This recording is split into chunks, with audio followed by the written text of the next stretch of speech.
పురుషా సహస్రాక్ష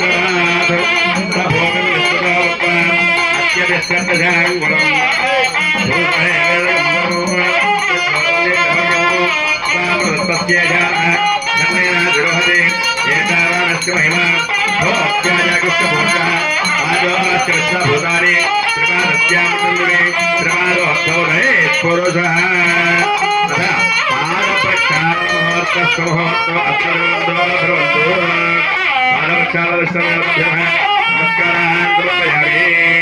भूतानि समर्पयामि शुद्धजलं समर्पयामि श्री गोदेवता स्वरूपाय नारायण स्वरूपाय गोदेवताभ्यो नमः पाद प्रक्षाళనం సమర్పయామి అదిగో చక్కగా అయ్యవారే మన తరపున అయ్యవారే చక్కగా ఆ గోవు యొక్క కళ్యాణాన్ని చేసేటటువంటి బాధ్యత తీసుకుని అయ్యవారే చక్కగా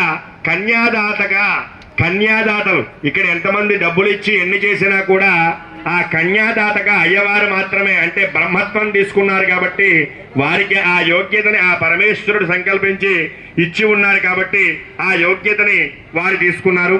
చక్కగా కన్యాదానం చేసుకున్నటువంటి ఫలాన్ని కూడా వారే పొందుతూ మనందరికీ వారు పొంది మనకి ఇస్తారు కాబట్టి మీరందరూ నమస్కారం చేయండి ఒక్కసారి. అదిగో కాళ్ళు కడిగిన తర్వాత ఏం చేస్తారండి? కాళ్ళు కడిగి ఏం చేయాలి? కన్యాదానం చెయ్యాలి. ఆ కన్యని దానం చేయాలంటే మరి వారికి కూడా శక్తిగా దానం చేస్తున్నారు. చూడండి, నమస్కారం చేయండి. ఒక తాంబూలం తీసుకుని అయ్యవారికి ఇస్తున్నారు. ఇంకొక అయ్యగారికి అయ్యగారు చక్కగా వధువు యొక్క అయ్యవారు వరుడు యొక్క అయ్యవారి చేతిలో తాంబూలాన్ని పెట్టి ఆవు పాలతోటి చెప్తున్నారు. చెప్పండి మీరందరూ కూడా ధర్మేచ అర్థేచ కామ్యేచ మోక్షేచ నాతి చరామి నాతి చరితవ్యం నాతి చరామి అని చెప్పి మామగారు అల్లుడు వారితో చెప్తారు. నాతి చరామి అని చెబుతూ అమ్మాయి బాధ్యత నాదే అని చెప్పి నాతి చరితవ్యం అమ్మాయి బాధ్యత నేను వహిస్తానని చెప్తున్నారు.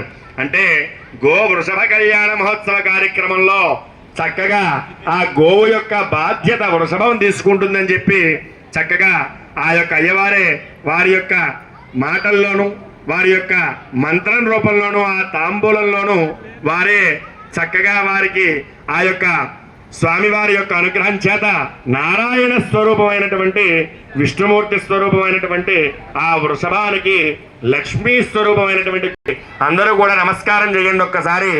ఓం కన్యాం గనక సంపన్నాం గనకాభరణైర్యుతాం. అదిగో తాంబూలాన్ని పాల గ్లాసు తోటి చక్కగా తాంబూలంతో అమ్మాయిని దానం చేస్తున్నారు వృషభానికి. అదిగో నమస్కారం చేయచ కామ్యేచ మోక్షేచ నాతి చరామి. ఓం ధ్రువం దే రాజా వరుణో ధ్రువం దేవో బృహస్పతి ధ్రువం ఇంద్రశ్చాకినిశ్చరాస్త్రంధారయతాం ధ్రువం. అదిగో సశాస్త్రీయంగా సప్రమాణంగా ఆ కాళ్ళు కడిగి కన్యాదానం చేసేటటువంటి ఆ క్రతువు అయితే పూర్తయిందండి. చివరగా సుముహూర్తము సావధానంగా మరి ఇప్పుడు అభిజిత్ లగ్నం లేకపోయినా కూడా పరమేశ్వరుడు యొక్క వివాహానికి అమృత లగ్నమైనను మామూలు లగ్నమైనను రెండు తుడితో సమానమని చెప్పి ధర్మం చెప్పబడి ఉంది కాబట్టి అక్కడ అయం ముహూర్త సుముహూర్త విధానంగానే చక్కగా సుముహూర్తం సావధానంగా యజ్ఞోపవేత ధారణ అయ్యవారికి మామగారు చేత చేయిస్తున్నారు. అదిగో యజ్ఞోపవేతం పరమాతు ఆయుష్యమగిరియం ప్రథమంచ శుభ్రం యజ్ఞోపవేతం బలమస్తు తేజ. యజ్ఞోపవేతము అంటే మరి బ్రాహ్మణ క్షత్రియ వైశ్య శూద్రాది వాళ్ళలో ప్రత్యేకంగా బ్రాహ్మణులకి క్షత్రియులకి వైశ్యులకి ఈ యొక్క యజ్ఞోపవేతం అనేటటువంటిది ఉంటుంది. ఇలా యజ్ఞోపవేతంలో తండ్రి గారు మరి విద్యను అభ్యసించడానికి బ్రాహ్మణికి చక్కగా ఉపనయన సత్కారం చేసి విద్యను అభ్యసించమని చెప్తారు. మరి పాణిగ్రహణ సమయంలో మామగారు తిరిగి గృహస్థాశ్రమంలో అడుగుపెట్టడానికి వారు మళ్ళీ ఉపనయనం చేస్తారు. కాబట్టి ఇప్పుడు మామగారు ఆయన మీదుగా ఉపనయనం స్వామివారికి ఉపనయన సత్కారం జరుగుతోంది. పరమేశ్వర స్వరూపమైనటువంటి నారాయణ స్వరూపమైనటువంటి ఆ వృషభరాజు వారికి యజ్ఞోపవేతాన్ని సమర్పిస్తున్నారండి.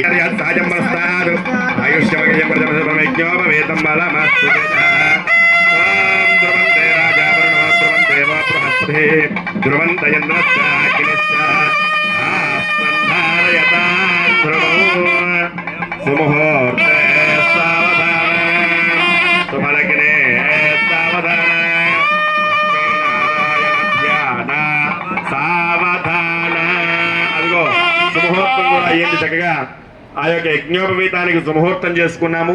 చివరిగా జీలకర్ర బెల్లము సూత్రధారణ చేసుకుని నిజంగా ఎంతో వైభవంగా నిర్వహింపబడేటటువంటి ఈ గో వృషభ కళ్యాణంలో వృషభానికి గోవుకి కూడా ప్రత్యక్షంగా కూడా దండలు వేసి వాటికి కూడా మట్లు మంగళసూత్రాలు మెడలో అలంకరణప్రాయంగా చేసి వాటికి కూడా వివాహం ఆడింపజేస్తారు. అయితే గ్రామాల్లో ప్రత్యేకంగా ఎప్పుడెప్పుడు వృషభ కళ్యాణాలు చేస్తారయ్యా అంటే గ్రామంలో కరువు కాటంకాలు సంభవించినప్పుడు, దేవీ దేవత ఆలయాలు ప్రతిష్ఠింపినప్పుడు, గ్రామ దేవతను ప్రతిష్ఠించినప్పుడు, గ్రామంలో నడిబొడ్డున పరమేశ్వరుడి యొక్క స్వరూపమైనటువంటి శీతలాంబాదేవిని అంటే బొడ్రాయి అంటారు కదా మీరు, ఆ నాభిశీల ప్రతిష్టాపన కార్యక్రమంలోనూ ఈ వృషభ కళ్యాణాన్ని చేసి గోవునేమో జన్ని ఆవు కింద ఆవునేమో జన్ని ఆవు కింద వృషభము అంటే ఎద్దునేమో ఊళ్ళో ఆంబోతి కింద అచ్చు వేసి వదిలేస్తారండి. అది అసలు వృషభ కళ్యాణం. అయితే ప్రత్యేకంగా మన గోశాల అభివృద్ధి కొరకు వృషభాల యొక్క సంఖ్యతో పాటుగా ఆవుల యొక్క సంఖ్య సంతానాన్ని వృద్ధి చేసుకుంటూ వాటి కుటుంబాన్ని పెంపొందింపజేసుకోవడానికి ఇక్కడ మన శృంగేరి జగద్గురువుల యొక్క అనుగ్రహంతో ఇక్కడ పరమేశ్వరుడు యొక్క కరచరణాలతోటి వారి యొక్క అనుగ్రహాలతోటి మరి మనం ఇక్కడ గోశాల నిర్వహణ చేస్తున్నాం. మనం ఈ గోశాల అభివృద్ధి కొరకు ఈ గో కళ్యాణం చేస్తున్నాం మనం. కాబట్టి ఇక్కడ అచ్చు వేయడం అనేటటువంటిది ఉండదు, గమనించాలి అందరూ కూడా. అచ్చు వేయకుండా గోవును అయ్యవారికి గోవు తోక కొమ్ములు వృషభము ఏ విధంగా అయితే గోవు దానం చేసేటప్పుడు ఉంటాయో అవన్నీ కూడా అయ్యవారికి అంటే కన్యాదాత ఎవరైతే ఉన్నారో వారు ఆ గోవుని తీసుకువెళ్ళి వృషభానికి అంటే అయ్యవారికి దానం చేస్తారన్నమాట. నమస్కారం చేస్తూ ఆ దానాన్ని స్వీకరించి అయ్యవారు అదే అచ్చు వేసినట్టుగా భావింపజేస్తూ వృషభ కళ్యాణం సంపూర్ణంగా పూర్తవుతుందన్నమాట. అయితే ఇప్పుడు స్వామివారికి సుముహూర్తం జరుగుతోంది. నమస్కారం చేయండి. ఓం ధ్రువం దేవ బృహస్పతి ధ్రువంత ఇంద్రశ్చాగ్నిశ్చరాష్ట్రం ధ్రువం. అదిగో ఆ సుముహూర్తానికి జీలకర్ర బెల్లం వేస్తారండి. మనం గతంలో పరమేశ్వరుడి యొక్క వివాహంలో చెప్పుకున్నాం. సుముహూర్తము అదేంటండి అయ్యగారు, తాళి అంటున్నారు, జీలకర్ర బెల్లం పెడుతున్నారు. జీలకర్ర బెల్లం ఏమో కింద పడిపోతుంది, తాళేమో ఎప్పుడు మెడలోనే ఉంటుంది. జీలకర్ర బెల్లం సుముహూర్తానికి పెట్టించే బదులు చక్కగా తాళి కట్టిస్తే అయిపోతుందిగా అయ్యగారు అని చెప్పి ఒకళ్ళు నన్ను అడిగారండి. జీలకర్ర బెల్లం తినడానికి బాగుంటుంది కానీ నెత్తిన పెట్టుకోవడం ఎందుకండి అంటే పైన ఇక్కడ ఏ రంధ్రం ఉంటుందండి, ఆ రంధ్రం అదేదో రంధ్రం బ్రహ్మరంధ్రం అంట, నాకు తెలీదు, అందరూ చెప్తూ ఉన్నారు, నేను కూడా దాన్ని సరే అంటున్నాను. ఆ రంధ్రం ఏదైతే ఉంటుందో అమ్మాయి అబ్బాయి, ఈ అబ్బాయే నీకు భర్త, ఈ అమ్మాయే నీకు భార్య అని చెప్పి ఆ ఒక ముహూర్తం ఏదైతే తారాబల చంద్రబలయుక్తంగా ఏదైతే ఉందో ఆ ముహూర్తము, ఆ ముహూర్తానికి జీలకర్రని బెల్లాన్ని కలిపి, జీలకర్ర కారంగా ఉంటుంది, ఘాటుగా ఉంటుంది, బెల్లం ఏమో ఎలా ఉంటుందండి చేదుగా ఉంటుంది, తీగ ఉంటుందట. ఆ తీగ ఉండే బెల్లాన్ని జీలకర్రని కలిపి నూరి రంగరించి ముద్దగా చేసి ఆ ముద్దని అమ్మాయికి అబ్బాయికి ఇద్దరికి ఇస్తారు. ఇద్దరికి ఇచ్చి ముందుగా వధువు యొక్క స్వహస్తాలతో సుముహూర్త ప్రాయానికి ముందుగా ఎవరు పెడతారని జీలకర్ర బెల్లాన్ని ముందుగా ఎవరు పెడతారు, అమ్మాయి పెడుతుందా అబ్బాయి పెడతాడా? అమ్మాయి చేత అబ్బాయికి పెట్టిస్తారు. జీవితాంతం అమ్మాయి చెప్పినట్టు వినాలి కాబట్టి ఎలాగా వింటున్నాం కదా, అవునా కదా? ఏమంటే తప్పు చెప్పాను నేను? ముందు సుముహూర్తము అంటే అమ్మాయే అబ్బాయికి పెడుతుంది, తర్వాత ముందుగా అమ్మాయి చేయబడుతుంది, తర్వాత అబ్బాయి చేయబడుతుంది, అవునా కదా? అది సుముహూర్తం సావధానంగా చేయాలట.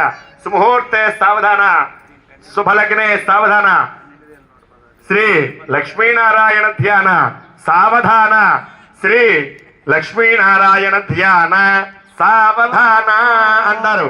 అలా అని చెప్పి పెడితేట ఆ జీలకర్రలో ఉండేటువంటి ఘాటు అలాగే బెల్లంలో ఉండేటటువంటి తీపి భార్యాభర్తలు ఇద్దరు కూడా ఒకసారి గిల్లుకుని గజ్జాలు పెట్టుకున్నా, ఒకసారి ఇద్దరు అరుచుకున్నా, ఇంకోసారి ఆనందంగా ఉండాలని, కష్టంలోనూ సుఖంలోనూ ఎప్పుడూ జీవితాంతం సుఖపడే ఉండలేము. అలా ఉన్న ఇబ్బందిగానే ఉంటుంది. ఎక్కువ డబ్బులు ఉన్నా కానీ ఏం చేసుకోవాలో అర్థం కాదు. 10 మంది పనులు పెట్టి వంట కూడా మనం చేసుకోం. డబ్బులు లేనప్పుడే భార్య ఒక పని, భర్త ఒక పని చేసుకుంటారు. చూడండి, చక్కగా కూలి పచ్చి మగాయన గబగబా ఊడి చేస్తూ ఉంటాడు. ఆవిడ లేచి మొహం పొల్ల నోట్లో వేసుకుని సామాన్లు రుద్దేసి బియ్యం కడిగి పెట్టేస్తుంది. ఈయన గబగబా ఆవులు ఏమైనా ఉంటే ఆవులు కడిగేయడం వాటికి పని చేసేస్తాడు. ఏమైనా కూరగాయలు కోయాలంటే కోసేస్తాడు. ఈవిడ వండేస్తుంది. ఇద్దరు తలా ముద్ద తింటారు, తలా ముద్ద కట్టుకుంటారు, వెళ్ళిపోతారు. చక్కగా సాయంత్రానికి వస్తాడు. వచ్చేటప్పుడు 90 వేసుకుని వస్తాడు. ఆయన పని ఆయన చేస్తాడు, ఈవిడ పని ఈవిడ చేస్తుంది. చక్కగా వాళ్ళకున్న దాంపత్య అనుగ్రహం. బాగా డబ్బులున్న మనకు ఉందండి? నిజంగా చెప్పండి మనందరికీ. అంటే బాగా డబ్బులు ఉన్నాయండి అంటే ఉన్నాయని కాదు, ఎంతలో కొంత వాళ్ళకంటే మనం మేలు. మనకు ఉందండి అంత అన్యోన్యత లేదు. ఎందుకని లేదంటే మనం కష్టపడి పని చేయడానికి ఒప్పుకోవటం లేదు, అవునా కదా? అయితే ఇలా దాంపత్యం అంతా అన్యోన్యంగా ఉండడం కోసం ఆ రంధ్రం మీద జీలకర్ర బెల్లాన్ని సుముహూర్త సావధానంగా జరగడం కోసం ఆ సుముహూర్త సమయానికి ఆ జీలకర్ర బెల్లాన్ని అబ్బాయి చేత అమ్మాయికి, అమ్మాయి చేత అబ్బాయికి పెట్టిస్తారండి. ఆ తర్వాత సూత్రధారణ తర్వాత విషయం. అదంతా సూత్రాలు ఉంటే కట్టుకుంటాం బంగారం, లేకపోతే పసుపు కొమ్ములు కడతాం, అవునా కదా? ఇవన్నీ తర్వాత విషయం. ముందు ముహూర్తానికి ఇక్కడ ఏం చేస్తాం? జీలకర్ర బెల్లం పెట్టిస్తాం. అదనమాట దాని విషయం. కాబట్టి నమస్కారం చేసుకోండి. అయితే ముందుగా ఈ కమిటీ చిన్న విషయాన్ని తెలియపరిచారండి. ఏంటండి అది? ముహూర్తం అవ్వగానే వీరు చెప్పిన అనౌన్స్ చేస్తారు. మరి సుముహూర్తాన్ని ఆపకూడదు కాబట్టి సుముహూర్తం సావధానంగా జరుగుతుంది. చక్కగా అయ్యా నమస్కారం చేయండి. అదిగో ఆ గోమూర్తి వృషభమూర్తి ఇద్దరు కూడా గర్జన పెడుతున్నారు.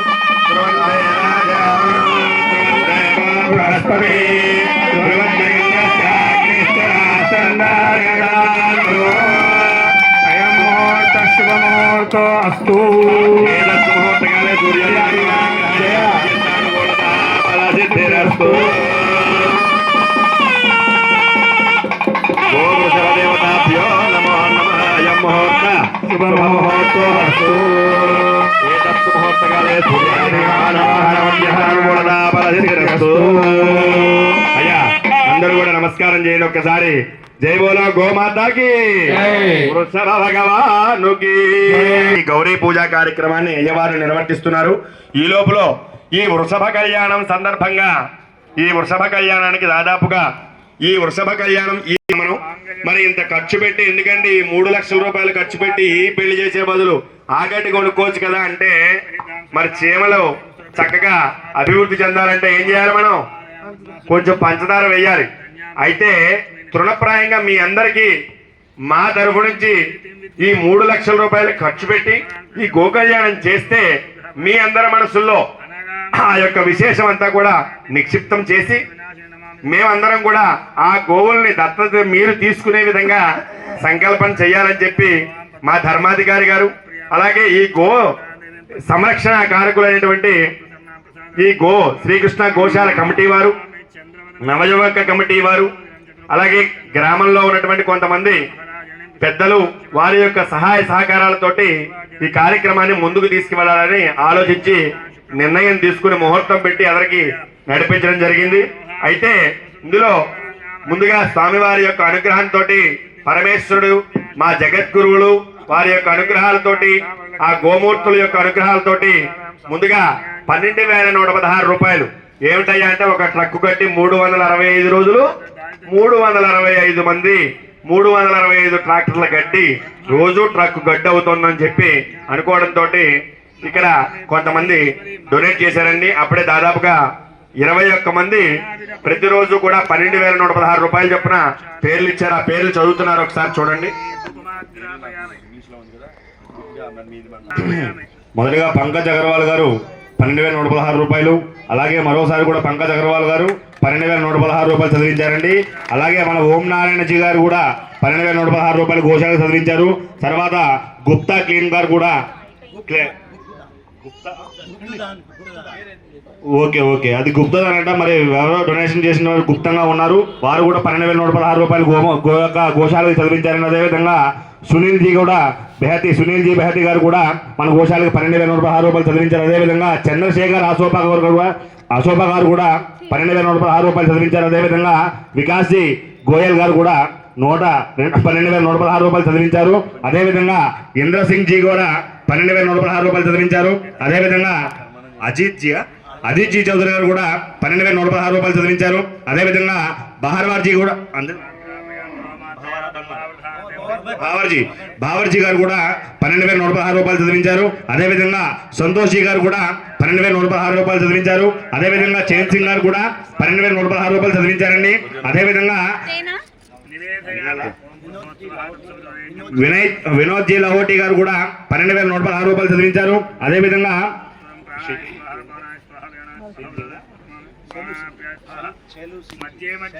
శైలు సింగ్ జీ గారు కూడా 12,116 రూపాయలు చదివించారు.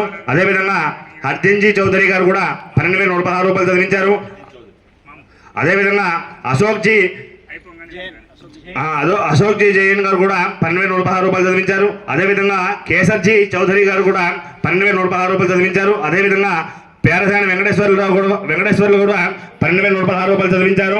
అదేవిధంగా పేరసాని అనదీప్ గారు కూడా 12,116 రూపాయలు చదివించారు. అదేవిధంగా శాగమూడి రామకృష్ణ ప్రసాద్ గారు కూడా 12,116 రూపాయలు చదివించారు. అదేవిధంగా బండి జానమ్మ గారు కూడా 12,116 రూపాయలు చదివించారండి. ఇది 365 రోజులు కూడా 365 సభ్యులతో గోశాల నిర్వహణ కోసం ఏర్పాటు చేసినటువంటి కమిటీ లాంటిదండి ఇది. కాబట్టి దీనికి అందరూ కూడా సహకరిస్తారని మరీ తెలియపరుస్తున్నాం. జై గోమాత. నిత్యాన్నదానము ఎలాగైతే ఉందో నిత్య గో సంరక్షణ అనేటటువంటిది నేను ఇందాక అన్నాను కదా, మనిషికి ఒకలో గోవుకి మనం దత్తత తీసుకున్నట్టుగా మన శక్తి అనుసారం అంటే నెలలో ఎన్ని 30 రోజులు 30 3,000 సంవత్సరానికి 3,000 × 12 ఆ వచ్చేటటువంటి ధనంతో ఆ గోశాల నిర్వహణ చేసుకోవచ్చు. కాబట్టి మన శక్తి అనుసారం మన దగ్గర డబ్బులు ఉంటేనే పెట్టాలండి. అది కూడా నేను చాలా చొరవగా తెలుసుకున్నాను. నాకు ఇక్కడే ఉన్నారు కొంతమంది పెద్దలు, వారి ద్వారా కూడా మనకు తెలుస్తుంది. అయితే ఎందుకయ్యా అంటే మనం అందరూ చేస్తున్నారు, మనం కూడా చేద్దామని అయితే అనుకోవద్దు. అందరూ చేస్తున్నారు, మన దగ్గర ఉన్నదానిలో మనం కూడా చేద్దాం అనుకోండి. అందరు చేస్తున్నారు, నేను కూడా చేయాలనుకోవద్దు. అందరు చేస్తున్నారు, నాకు ఉన్న దాంట్లో నేను కూడా చేస్తానని అయితే మాత్రం అనుకోండి. అలా అనుకుని మీరందరూ కూడా ముందుకు వచ్చి 20 మంది 21 మంది ముందుకు వచ్చారండి.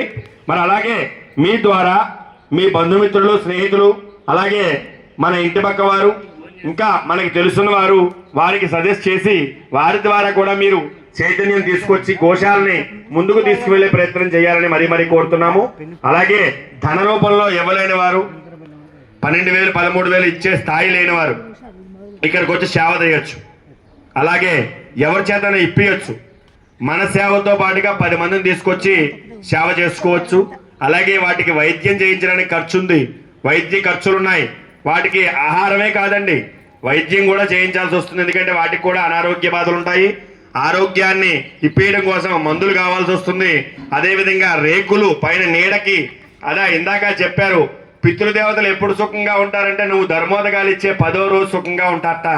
అలాగే ఆవుకి ఎవరైతే ఇందాక అనుకున్నాం మనం ఏంటది ఏమి రాయండి, గరుకు స్తంభం వేస్తే ఆ గరుకు స్తంభానికి పెట్టుకుని ఆవు రుద్దుకుంటుంది కదా, ఆ రుద్దుకున్నప్పుడు కూడా పితృదేవతలు సుఖిస్తారటండి పైన మన పితృదేవతలు.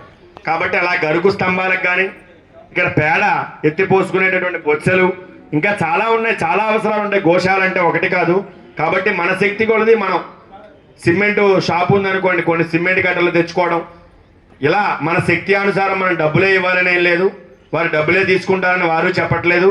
కాకపోతే 365 రోజులు గో సంరక్షణకి 365 మంది సభ్యులతోటి ఒక రోజు ఖర్చు చొప్పున తీసుకుంటున్నాం. నిజంగా 12,116 రూపాయలు మనకి ఏమి సరిపోవు, అది మనకీ తెలుసు. ఇందాక నేను మీకు వివరం కూడా చెప్పేశాను. 700 ఆవులు ఉన్నాయి మన దగ్గర, వేటికి ఎంత అవుతుందో కూడా మీకు చెప్పేశాను. అయితే అది మీరు దృష్టిలో పెట్టుకుని మీరు ముందుకు వెళ్ళాల్సింది అని చెప్పి నేను పరమేశ్వరుడు యొక్క అనుగ్రహంతో ఈ గోశాల నడుపుతున్నటువంటి శ్రీకృష్ణ గోశాల కమిటీ వారికి అలాగే ఈ యొక్క కమిటీ నిర్వహణకి, కమిటీ ఉంది అంటే కొన్ని డబ్బులు వస్తేనే కదా కమిటీ ఉంది. ఈ డబ్బులు ఇవ్వాలంటే మీరందరూ సహాయ సహకారాలు ఇచ్చారు కాబట్టి ఇంకా ఇవే సహాయ సహకారాలతో ఎదరికి తీసుకువెళ్ళాలని మీ అందరినీ కోరుతూ మరి కార్యక్రమంలో సూత్రధారణ దాకా వచ్చాం. మరి ముందుకు తీసుకువెళ్దాం. నమస్కారం చేసుకోండి. ఆనంద మంగళ నీరాజనం గృహీత్వా సమ్రాజం చ విరాజం చ శ్రీర్యాజనం గృహే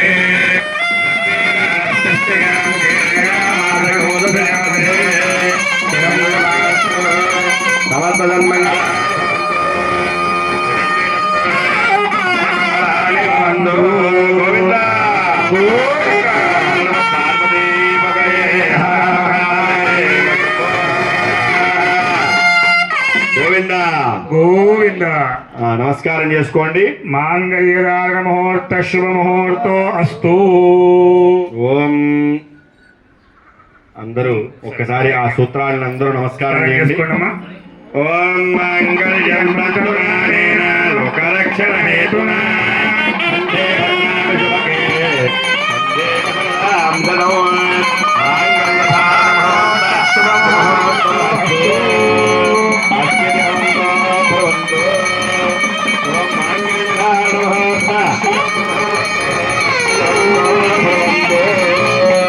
అయ్యా నమస్కారం చేయండి ఒక్కసారి.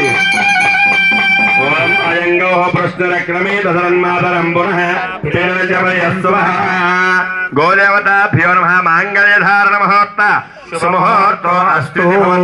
భవంతు సుముహూర్తకాలేన అత్యంత అనుకూలత ఫలసిద్ధిరస్తు. అదిగో చక్కగా గోకళ్యాణ కార్యక్రమం అయింది. తలంబ్రాలు మాత్రం వీటికి పొయ్యిరండి. చక్కగా ఆవులకి మోపురం మీద చక్కగా తలంబ్రాలు పోస్తారు. అయితే మీరందరూ కూడా మీ అందరికీ అవకాశం కల్పించారు శ్రీకృష్ణ గోశాల వారు. చక్కగా అందరూ వచ్చి ఈ గోశాల చుట్టూ నుంచుంటే చక్కగా లోపల వృషభాలకి అలాగే గోవుకి వృషభానికి కూడా ఇక్కడ కూడా దండలు వేసి చక్కగా వాటికి కూడా తోష్టప్రాయంగా చేస్తారు. ఆ సూచితప్రాయంగా చేసేటటువంటి కార్యాన్ని మీరందరూ వచ్చి వీక్షించవచ్చు. అయ్యా ఇక్కడ ధూపదీప నైవేద్యాలు పునఃపూజా కార్యక్రమాలు చేసుకుని అక్కడికి వెళ్తున్నారు. ముందుగా అయ్యవారికి దానం చేస్తున్నారు. ఆ దానం అయిన తర్వాత ఆ వృషభాన్ని ఆ గోవుని చక్కగా వివాహం ఆడించి దానం చేసి ఆ దానం అయ్యాక సంతృప్తికరంగా దానం చేసి సర్వం పరమేశ్వరార్పణమస్తు అని చెప్పి అర్పితం చేస్తారు. తద్వారా ఆ ఫలితం అందరికీ కూడా ఫలింపజేస్తుంది. కాబట్టి మనందరం కూడా సావధానంగా ఇంకొక 10 నిమిషాల పాటు కార్యక్రమం ఉంటుంది. మీరందరూ ఓపికతో కూర్చుంటే ఆ స్వామివారి యొక్క అనుగ్రహం ఉంటుందండి.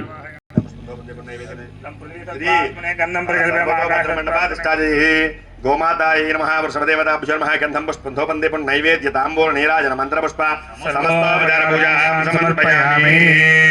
శాంతం పద్మాసనస్థం శశిధర ముకుటం పంచవక్త్రం త్రినేత్రం శూలం వజ్రం చ ఖడ్గం పరశుమ భయదం దక్షభాగే భాంతం నాగం వాసం చ ఘంటాం ప్రళయహుతవహం సాంకుశం భాగే నానాలంకారయుక్తం స్ఫటికమణినిభం పార్వతీశం నమామి. హర నమ పార్వతీపతయే. హర హర మహాదేవ. శాంతాకారం భుజగశయనం పద్మనాభం సురేశం విశ్వాకారం గగనసదృశం మేఘవర్ణం శుభాంగం లక్ష్మీకాంతం కమలనయనం యోగివృద్యానగమ్యం వందే విష్ణుం భవభయహరం సర్వలోకైకనాథం. హర నమ పార్వతీపతే. హర హర మహాదేవ. అయితే శివాయ విష్ణురూపాయ శివరూపాయ విష్ణవే శివశ్చ హృదయం విష్ణు విష్ణోశ్చ హృదయం శివ యథా శివమయో విష్ణు ఏవం విష్ణుమయ శివ యథాంతరం నపశ్యామి తథా మే స్వస్తిరాయుషి. నమో బ్రహ్మణ్యదేవాయ. చూడండి తర్వాత వచ్చే పేరు వినండి. గోబ్రాహ్మణ హితాయ చ జగద్హితాయ కృష్ణాయ గోవిందాయ నమో నమః అన్నారండి. అయితే విష్ణువుకి శివుడికి ఏ విధంగా అయితే భేదం లేదో ఆవుకి వృషభానికి కూడా భేదం లేదుట. అందుకే వృషభ కళ్యాణం అన్నా గో కళ్యాణం అన్నా ఒకటే వస్తోంది. అయినప్పటికీ ఈ వృషభ కళ్యాణాన్ని ఈ 2 సాంప్రదాయాల పద్ధతులు పాటించేవారు కూడా ఆచరిస్తారట. ఎందుకయ్యా అంటే సకల దేవతల స్వరూపమైనటువంటి గోవు కాబట్టి ఆ గోవు కళ్యాణంలో అటు వైదికులని నియోగులని భేదాలు అలాగే వైష్ణవులని వైఖానసులని శివాచార్యులని భేదాలు ఏమీ లేవండి. ఎవరైనా కానీ ఈ గో కళ్యాణం చేయించుకుంటారు, చేసుకుంటారు, చేస్తారు కూడా. కాబట్టి వారి యొక్క తారతమ్యాలు ఏమీ పెట్టుకోకుండా చక్కగా మనందరం కూడా తెలుసుకోవాలి. ఇంకా ఇలా ఎన్నో విషయాలు తెలుసుకుంటే గోవు యొక్క అనుగ్రహం మనకి తప్పకుండా అనుభూతులు అనుగ్రహాలు కలుగుతాయండి. అయ్యా అలాగే రాంపూడి నాగేశ్వరరావు గారు అలాగే లలితా కుమారి గారు కూడా ఈ యొక్క గోశాలకు 12,116 రూపాయలు 365 రోజుల్లో ఒక రోజుగా వారు కూడా ఈ యొక్క స్వీకరణ చేయడం జరిగిందండి. అమ్మ అదేవిధంగా పీటల మీద కూర్చున్న భక్తులందరూ కూడా ముందుగా వచ్చి గోశాలలోకి వెళ్ళండి. మిగతా వాళ్ళందరూ చుట్టూ చూస్తూ ఉండండి. ఇది అందరూ కూడా దగ్గరికి రావాలి. పీటల మీద కూర్చున్న వారు మాత్రమే లోపలికి వచ్చి ఆ గోవుకి అయ్యా మా ధర్మాధికారి గారు అమ్మ పేరు మీద కూర్చున్న వాళ్ళు మాత్రమే లోపలికి రండి. మిగతా వాళ్ళు చుట్టూ వేస్తారమ్మా. చుట్టూ చూడడానికి అనుకూలంగా నిల్చోండి. అమ్మ వారిని దయచేసి ఎవరు తాగద్దు, ప్రస్తుతానికి ఎవరు తాగద్దు. ఎందుకంటే అందరూ ఒకసారి వాళ్ళకి ఎందుకంటే భయపడతాయి. కొంచెం దూరం మెయింటైన్ చేయాలి వాడి దగ్గర. పేరు మీద కూర్చున్న వాళ్ళు లోపలికి రండమ్మా.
వస్త్రోపవస్త్రార్థం వస్త్రాన్ని ధారయామి. అధువస్త్రాన్ని పూజమానః. నూతన వస్త్రాన్ని సమర్పయామి.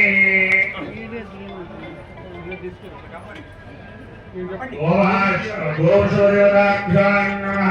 వస్త్రాన్ని సమర్పయామి. గోమహాలక్ష్మీదేవతాభ్యో నమః. జై గోమాతా. నూతన వస్త్రం సమర్పయామి. వస్త్రార్థే దివ్యశ్రీ చంద్రపరగంధాంధారయామి.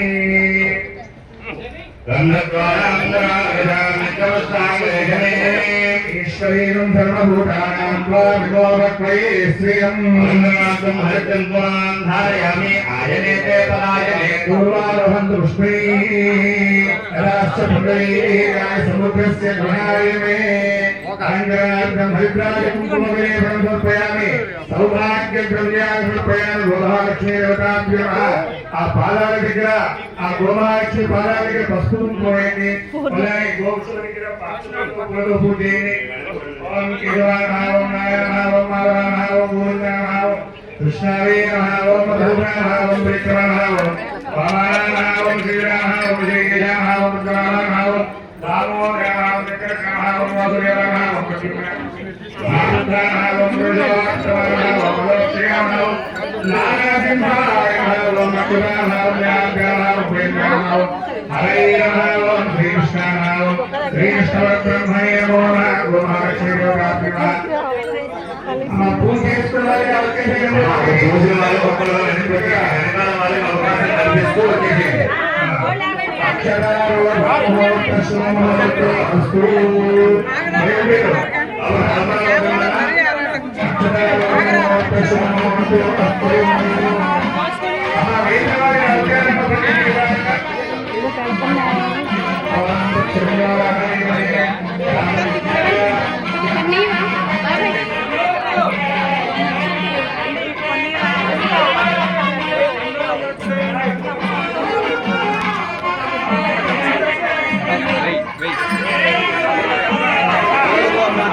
చేసుకున్న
మీ